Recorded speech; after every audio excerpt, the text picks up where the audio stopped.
Hello, all the crazy people out there. My name is Michael. I like wizards and dragons and making games, and welcome back to making 3D Zelda-like wizard games in Game Maker. Last time, I officially wrapped up the magic gameplay milestone. We now have the ability to cast 5 different spells on different things in the game, make them do different things. Should be able to create some fun levels based on that. And today, I think it is time to get cracking on, for example, player values. So, currencies, inventory is the example I keep going to. If you have like items like potions, health potions, or something like that, that would be another example. I don't want to really create too fancy of an inventory. I don't really want to get like too in depth with like items that you can collect. But we should have something there, right? I don't want to make this game like a full-on collect-a-thon, but I have always enjoyed when games offer some sort of a collectible for you to go out of your way and find and feel cool when you get one that's real hidden. Anyway,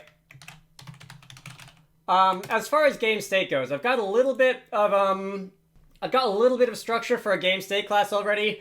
This is for keeping track of which spells the player already knows. In a sense, the spells are themselves an inventory currency, and you can accumulate different spells. Technically, you can also remove them. Don't know if that's ever going to actually happen. Don't really see a point of doing that, having the player forget a spell, but Hey. Anyway, things like a currency stat. That is literally as easy as just setting a variable. And I probably... Do I want to give the player accessors for, like, add currency, remove currency, that kind of thing?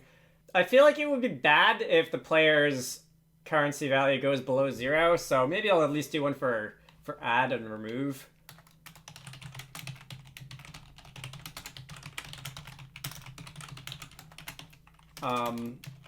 Little bit of overbearing object-oriented method of hell here, but I'm okay with that for something fairly minor like this. Currency is going to be, let's take the max of 0 and the amount. You could separate this into like add and remove currency if you want. You could like enforce the use of the correct verb, but I don't really feel the need for that. Currency stat is easy. That was just like 1 point, right? Yeah, that was 1 point. Collectible base item. That should be fun. Let's see. This is going to be a little different, by the way. I know there are some people who just commit a change like at the end of the day when they're wrapping up for the day, and like I could never commit changes to source control that infrequently. I need the commit log to be like granular enough that if something breaks, I want to just be able to read through the commit log and have a decent idea of where it broke without really having to like look at the file diffs or that kind of thing. Anyway, let's see. There are gameplay objects, so we have 3D objects, and if I just clone one of these, let's clone like, I don't know, a 3D object boulder or something like that. Let's call it 3D object pickup. This is going to, I don't really want to give you a whole state system. There's really no need for that. But let's see. So I will want, I want all these things to have like a 3D representation, and I can start by let me just whip out Model Creator for Game Maker, and let me just make like a boring old, I don't know, sphere for a currency or something like that. Do I want to rip off Pot Air for like the millionth time and have the currency be like candy or something like that? Birdie Bots Beans. I don't really want to. I think it would be funny to go there, but I don't want to make this complete clone of Chamber of Secrets or whatever. Anyway, let me just make a sphere. That probably should be, it's really more triangles than that shape needs. wizards, workspace, programmer art.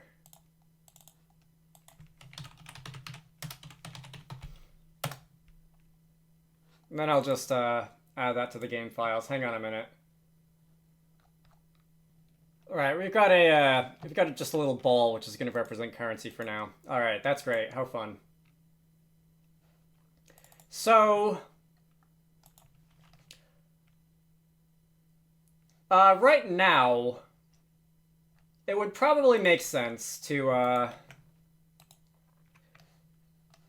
let's say take another collision mask, and this can be some kind of pickup. I'm running out of zeros in this.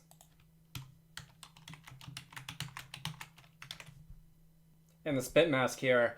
If I were to go and like instance create myself, let's say obj 3D pickup, and if I were to set mesh self.meshes.currency and just leave it at that, this is just going to create a tiny. Actually, this won't even create a sphere because I didn't attach a collision shape to this. Oh wait, did I not? Why do you not have access to a set mesh method? Okay, that is because oops. Instead of inheriting the create event from obj_3D object, I had an empty event for the create event, and it was just running an empty create event instead of running the inherited one. I also did quickly take the opportunity to go and attach a collision sphere to this currency sphere. What I was wanting to get at here is that if I were to run the game now, we would have a tiny sphere, and I can like just barely walk over that, which isn't really what you want to happen with currency.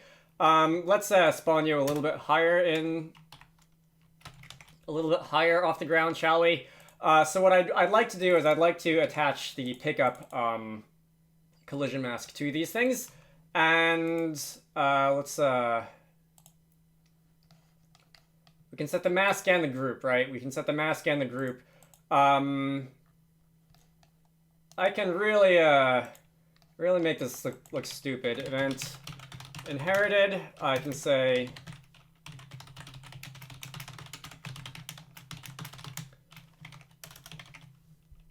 because inheriting from a method isn't super easy in GameMaker if you've like overridden the implementation.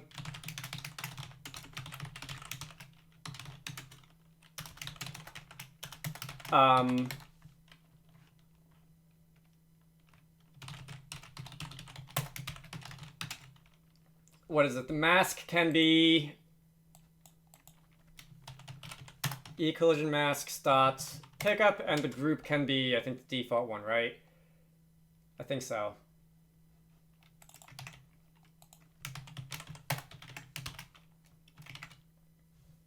So this should allow us to set our collision mask with a pickup you know, mask, and I should not be climbing over this anymore. Great, I don't climb over this anymore. But I should still be able to detect collisions between this and the player. So if I were to, all right, I think I can,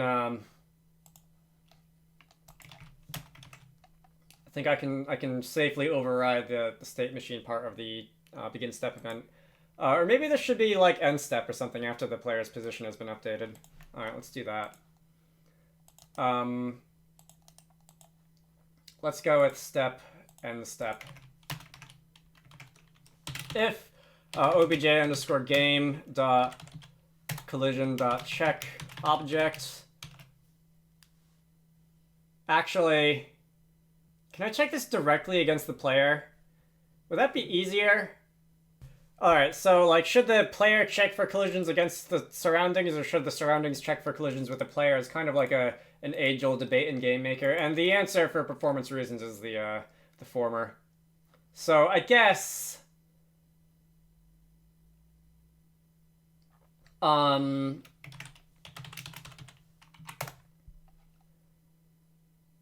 can have the player for example, handle collectibles, or maybe I should put that in the state machine so that we only do that when we're freely moving. But anyway, the player should be able to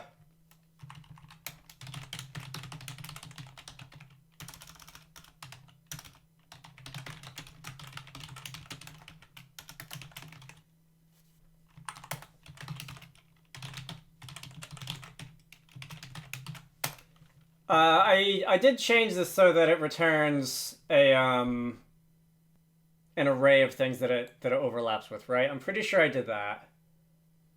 Okay, it actually does not. This just returns a single object. So in that case, we'll just do this one at a time.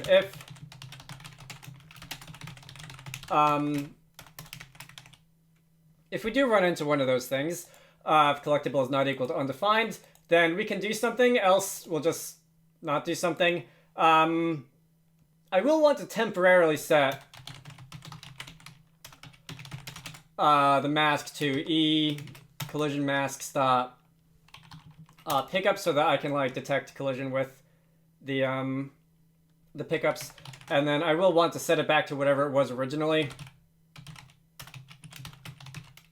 ORIGINAL mask is going to be self.cObject.shape or .mask rather, and then once we're done with that that collision check, we can set it back to the original mask.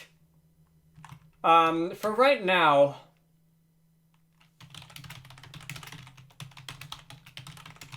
let's just print out a message that says found something, and then we can say with collectible dot, was it dot reference? I think it was dot reference instance destroy, and we'll just like get rid of it. For now, that should result, and I can't remember if I actually got around to all right, I'm not seeing anything popping out in the console, so that's fun. If I got around to when something is removed from the game world, like when its destroy or cleanup event is run, then we should remove all of our collision shapes. Does not look like I did. Okay. That is something that probably should be done.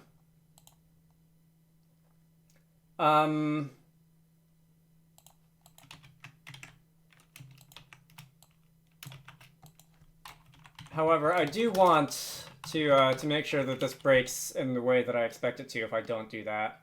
So, alright, I'll get to that in a minute. Now, why wasn't this working? So, do I have my mask and my group in the correct order? So, when you do a collision check, the mask of the thing that's doing the colliding is checked against the... Do I have these backwards? Is checked against the group of the other things in the world. I think I just have those backwards. So, what I expect to happen when I run into that little yellow dot is that I will detect collision with it once, it'll destroy the associated object, and then it'll probably try and do that the second time? Oh no. Well, it did it a lot, and then, like, I did start running up on it.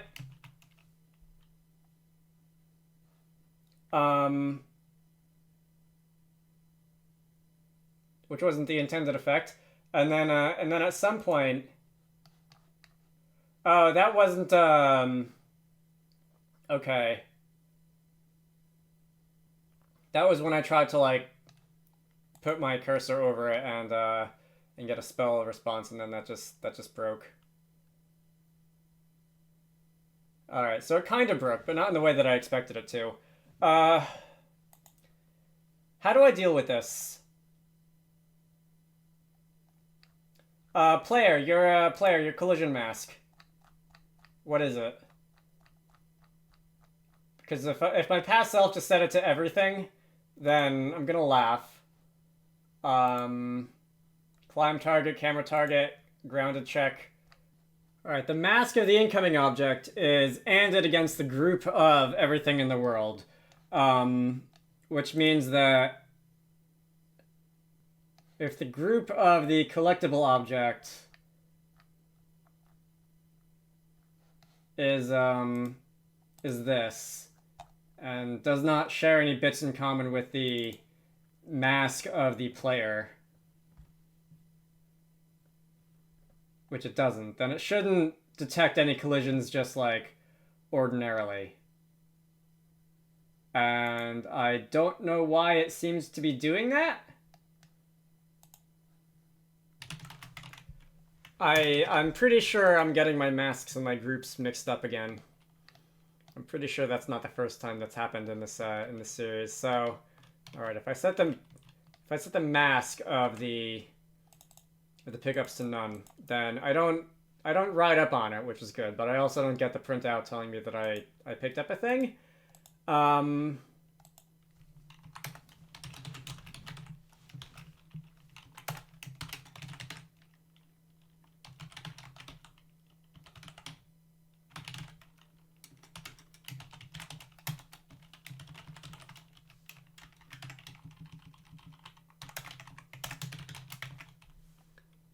If I do this, if I default it to none, but while I'm checking this,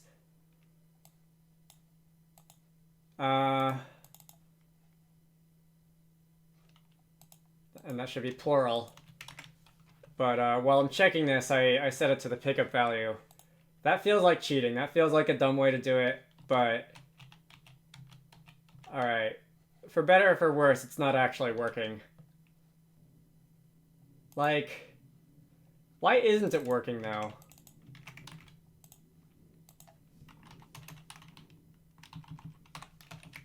Now I'm just guessing.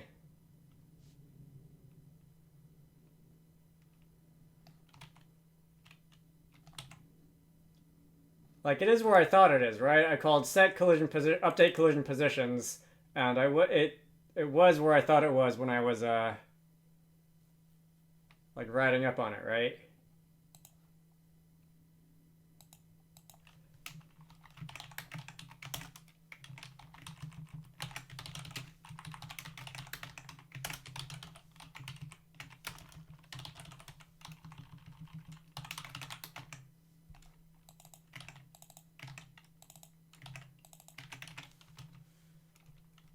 Why is making games so difficult?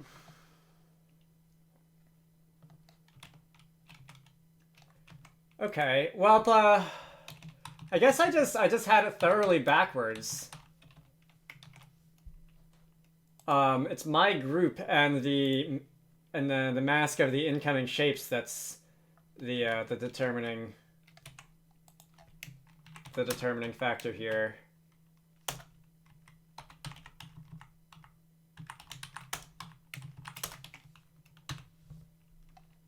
So now if I actually do instance destroy that thing, then all right, that's right. It's gone, but I did still appear to get that pop up because the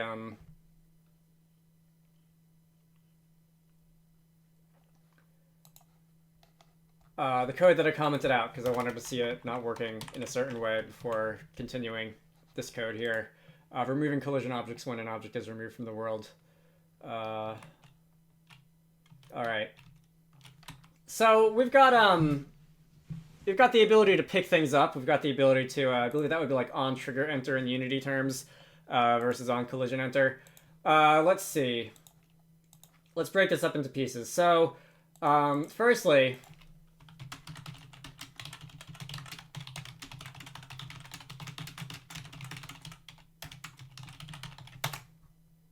does that go for NPCs too, by the way? Because it should. Doesn't look like it does. NPCs have their own shapes and objects, and no, not destroy. I mean, change to cleanup. Obj game.collision.remove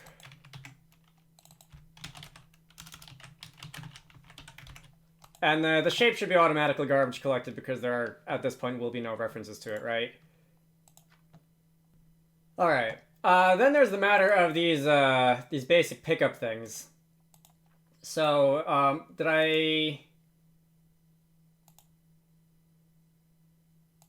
Alright, yeah, let's, at some point, the setting for tabs versus spaces, I had tabs set to, like, 4 spaces, but at some point it got changed to an actual tab, and, that is messing things up. At some point, I'll probably just do a global find and replace the tab character with 4 spaces again, just so that, all my code is using tabs again, but it's a future me problem. Alright. Basic pickup behavior. Now, different kinds of pickups will have different effects when they're required. We probably... Let me go and give these things a like an on collection method. Could put it in the destroy event, but it might be possible that I might want collectibles to be destroyed without being picked up.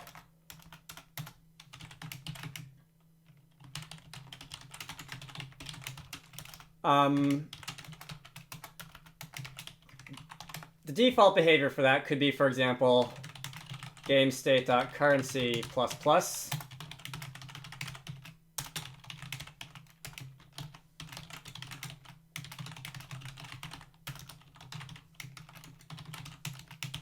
Like this. I would like to call this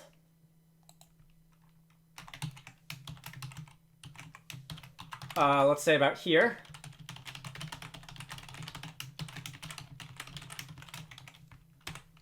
And oh, you know what I should have done? I should have spawned a few more of these in the room. Anyway, I now have 1 money. That is the correct use of plurals. I have 1 money. Anyway, if I were to spawn a couple more of these in a row, say at like these positions, we can do a few more, can't we? Like that. We should be able to pick up these things, and that will be a that will feel like progress. They're going through the wall because I got the wrong access, but anyway, I've got that much money, and there's, I think, still some more money in that wall, but that's okay. All right. And if you wanted to correctly use the code that I wrote earlier,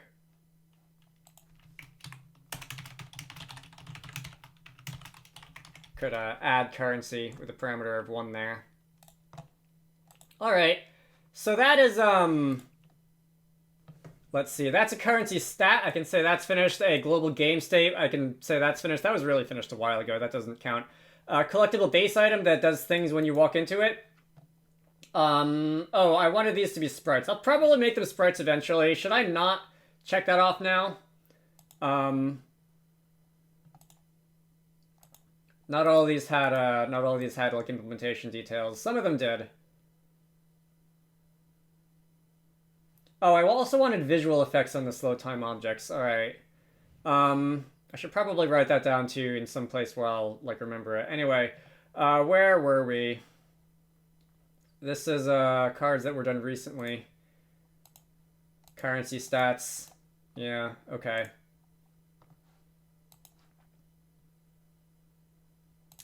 Regardless,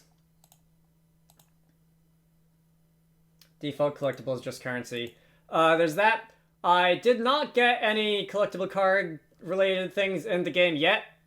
That definitely would have been a little bit ambitious. Next time, I think I will do that, and I think I will also like draw the item sprite rotating on the spot like I wanted. Good way to get the player's attention is just to give these things like a little bit of a like rotation or bouncing up and down or something like that. Make sure the player knows they're there, as long as as it doesn't get annoying. But I'll do that last thing next time, and I'll check this off. Next time I'll also get the collectible card system in, the collectible card items in, and hopefully that will once again feel like progress. We can have in just 2 weeks of this. What is this? 5 of the 9 of these cards knocked off. That's nice. So. My name is Michael. I like Wizards and Dragons and making games. If you want the code for this, look for the GitHub repository down in the video description. Look for the 0.34 release for the stuff that I got done as of today. Also, and I haven't really been mentioning this, but if you want to have a look at the Codecks board yourself, I do also have a link to that down in the video description. Once in a while, someone I will see will go down and have a look at it, but not too often. I don't really call much attention to it, but it's there if you want it. Let's see. I try to post about 2 game dev videos a week. One let's make a game like this, and one tutorial. I like to focus on the weird 3D things you can do in GameMaker, so if any of that appeals to you, feel free to subscribe. I have a Patreon, so if you want to contribute to the channel, links to that can be found in all the usual places. And if you wanted to pledge, I would very much appreciate it. Otherwise, I hope you all found this interesting, and I will see you all later. Where's my burn down chart? I haven't looked at the burn down chart in a while. Codecks, your target velocity is really a little broken. Alright, first half of 2025, let's shoot for that. Special thanks to Zenjamin, Vitro V, Squarecrow, Syndra Larson, Manta Ray, GameMaker, Edward Holt, and DJ Gibbles for supporting these videos. If you want to contribute to the channel, head on over to the Patreon page down in the video description to join the fun.